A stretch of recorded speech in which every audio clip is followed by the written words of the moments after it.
og velkommen til DR2 Dokumentar. I dag er emnet om alkohol og unge, fordi vi har fået mange henvendelser fra forældre, der er bekymrede over deres unge, fordi at én dansker drikker som 3 russere. Vi er i dag i studiet besøger Anders, som er en af de få unge, der har lavet om på deres drikkevaner, finder en traumatisk oplevelse med alkohol. Og hej og velkommen til dig, Anders. Tak. Hvorfor var det, du lavede om på dine drikkevaner? Jamen, jeg begyndte som 15-årig i en meget tidlig alder, og drak ukontrolleret, blev altid fuld og endte med at kaste op til alle mine fester. Men grunden til at reagere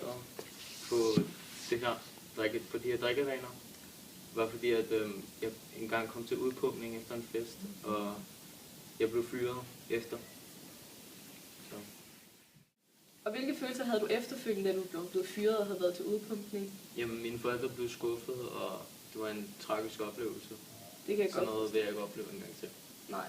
Du har også lavet om på dine drikkevaner. Du drikker ikke så meget mere, eller drikker slet ikke måske? Nej.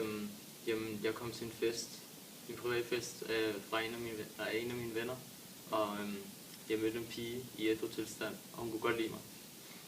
Det er også en sød lille kærlighedshistorie. Ja. Men vi har faktisk inviteret din kæreste Julie ind i studiet. Og så velkommen til dig, Julie. Jo, tusind tak skal I have. Fortæl lidt om da du mødte Anders for første gang til den her fest. Jamen, Anders, han var simpelthen bare sådan en sød dreng, og så behøvede han ikke at drikke for at sådan der være charmerende og sådan noget. Og så tænkte jeg, det var lige ham, jeg lige skulle have fat i. Du synes, at det var rart, at han ikke sejlede rundt som alle de andre? Ja, altså at man ikke behøvede at vælte rundt uden at huske den der snakkende piger. Det synes jeg var rigtig flot. Jeg vil ønske jer alt held og lykke i fremtiden, og jeg håber selvfølgelig, at I forbliver sammen, og tillykke med, at dine drikkevaner er ændret. Tak. Og tak fordi I gad at komme. Tak. Og nu vil min medvært Mathilde interviewe Birgitte fra Sundhedsstyrelsen om problemerne, som unge har med alkohol. Velkommen til dig, Birgitte Holt. Mange tak. Hvorfor tror du, at de unge drikker så meget, som de gør i dag? Jeg tror, unge drikker så meget, fordi at det er blevet en social ting for unge. En måde at være sammen med nye mennesker på, eller møde nye mennesker på, at være sammen med sine venner. Så det er bare blevet en social ting. Det kan man jo også se med gymnasierne for eksempel. Der er gymnasiefesterne og caféaftenerne, hvor at, det handler om, at 1. G, 2. G og 3. G, de er samlet om noget, og der er der jo alkohol til de her caféaftener og fester. Så det er en lettere måde at snakke med folk på, grænserne de formindskes.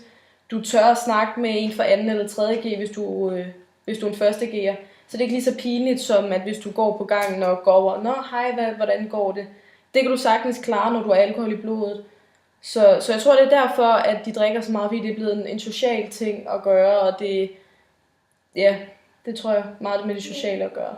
Men nogle gange så ender det jo så galt, at man kan risikere at komme til udpumpning. Ja, det tror jeg sker, fordi det er så let for unge, for eksempel under 18, at gå ned i en kiosk og få noget stærkt alkohol, som er ulovligt at få, når de er under 18. Så det er meget let at få en flaske vodka eller små blå og drikke en masse shots.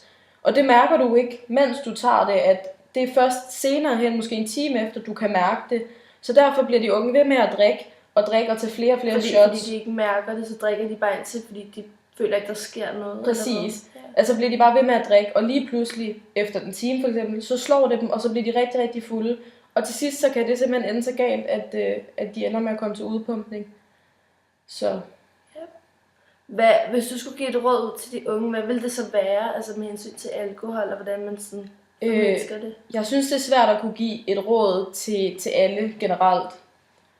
Men jeg tror egentlig bare, det bedste råd, jeg ville kunne give, var, at unge skal lære sig selv at kende, og hvor meget de kan holde til at drikke, og hvordan de er tilpas, er beruset og har det sjovt, og føler, at de kan snakke med andre mennesker. Men man behøver jo ikke at sejle rundt og være helt vildt fuld, for at kunne have det sjovt og snakke med andre mennesker. Så kan det jo faktisk ende med, at det bliver rigtig, rigtig pinligt, og man kan blive ked af, hvad der er sket. Så jeg tror egentlig bare, at unge skal lære at finde sig selv, og finde ud af ens egen grænser, hvor de går henne. Ja, og du vil ikke sige, at det er forældrenes ansvar? Nej. Det er rigtigt at passe på? Nej, det vil selvfølgelig er det forældrenes ansvar, at ikke at lukke den unge for tidligt ud, måske at give dem frie tøjler til at være ude til 4:00 om morgenen. Det skal forældre jo så måske sætte en stopper for, eller sige, at de skal komme hjem 12:00, og så vente på, at de er kommet hjem.